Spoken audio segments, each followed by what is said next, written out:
Hey everyone, I hope you had a happy new year all safe and sound. Before this video finally begins after nearly a month in development hell, a short disclaimer that I want to firstly make is that this was recorded slightly before the holidays. The reason I clarify that is because I got a new mic for Christmas. Because of that, the audio in this video isn't going to sound that great compared to my movie review for Soul. You can check out the link to my recent video to see what I mean. Otherwise, thank you so much for your patience and I hope you enjoy.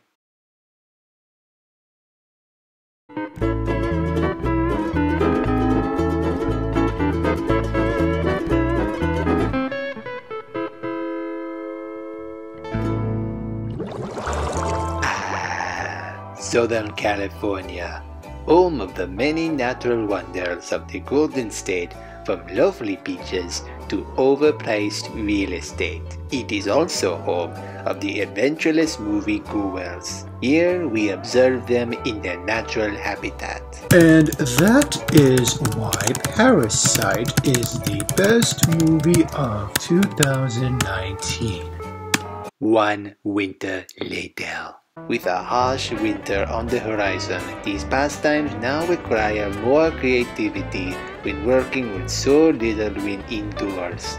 And that is why Chris Pratt must be cancelled. Hashtag not my Chris. Boom.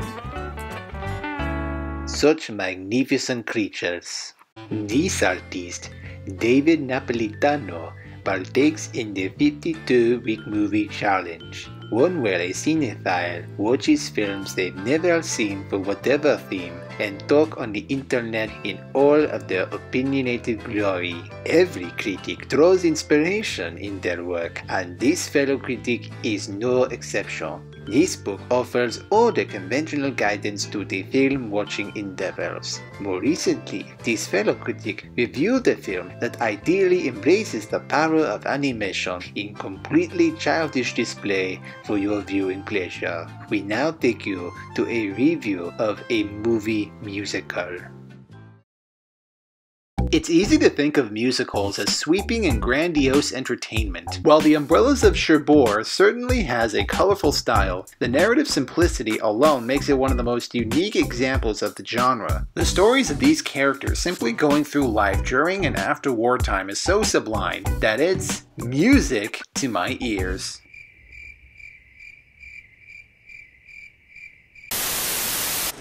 Yeah, well, you know, that's just like, your opinion, man.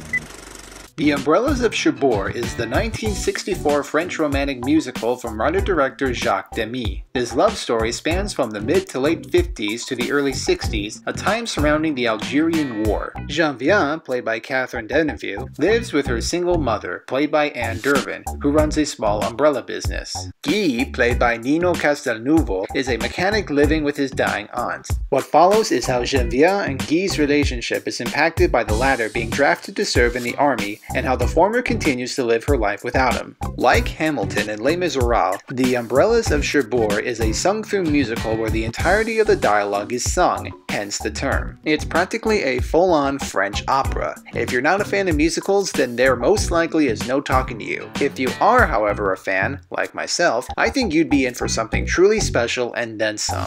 With the end of every video, I naturally give you a sneak peek for what comes next. When reviewing the clip I used from The Umbrellas of Cherbourg, the I Will Wait For You number, it floored me so hard that it nearly brought me to tears. While finally watching the film twice, I was more composed but nonetheless blown away and profoundly moved by the film's meticulous craftsmanship and bittersweet heart. The Umbrellas of Cherbourg is one of those special films that simply must be experienced to be believed. One of my favorite aspects about Technicolor musicals like this one is, of course, the costume design and the art direction. The Umbrellas of Cherbourg in this company is the best I've ever seen. Going beyond looking nice with the vibrant yellows, reds, and blues, they also take on personalities of their own that strikingly convey the heartache, desperation, and disillusionment the characters all go through. By far the biggest crux of this film is the the love story between Javier and Guy. La La Land writer-director Damien Chazelle had been vocal about the influences of his film, the Technicolor aesthetic, the bittersweet love story, and its jazz-inspired soundtrack. Going from watching that to an older film like The Umbrellas of Cherbourg has been fascinating for me. I initially expected something sweeping and theatrical. I then realized that the plot itself was much simpler and more bare bones than I expected. Where musicals like The Greatest Showman or Grease struggle in finding the cinematic synergy between storytelling and song, here is a film like The Umbrellas of Cherbourg that takes a romantic slice of life and embraces a melodic soundtrack and a dreamlike color palette and turns it into a 92-minute harmonious rhapsody of unfulfilled love. In other words, a film perfectly elevated through song. The Umbrellas of Cherbourg makes both of its remarkable attributes into an inseparable work of high art. On a side note, I find it surprising that whenever people talk about the greatest musicals of all time, The Umbrellas of Cherbourg is a film that doesn't get a lot of mainstream attention. I unfortunately think it's because it's in another language.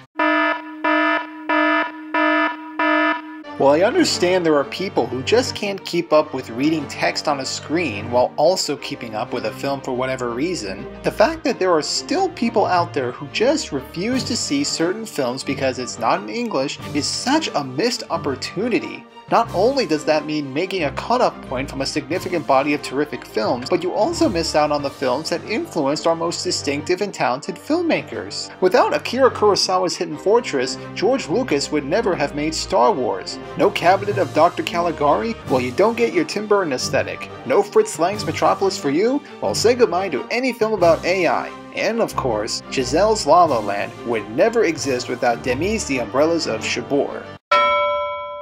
Yes, this absolutely deserves equally popular recognition alongside The Singing in the Rains, The West Side Stories, and The Moulin Rouges for Demy's contributions to the genre. Don't let the fact that it's subtitled fool you into thinking that it's artsy or abstract. If you love musicals, this is a completely accessible film to consume and hopefully enjoy. On a scale of 1 to 10, The Umbrellas of Cherbourg is definitely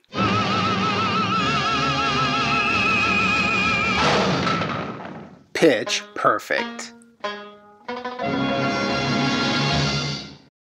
So what's your take on The Umbrellas of Cherbourg? Did I turn you on to it? If you've seen it, let me know your thoughts in the comments below. Also, what's your favorite movie musical of all time? Hit that like button, subscribe, and ring the bell so you'll know when I post my future videos. You can also find me on Twitter and Instagram at FilmGeekDave. That's all for today, and I'll see you next time when I review a film that's considered a classic. He's looking at you, kid.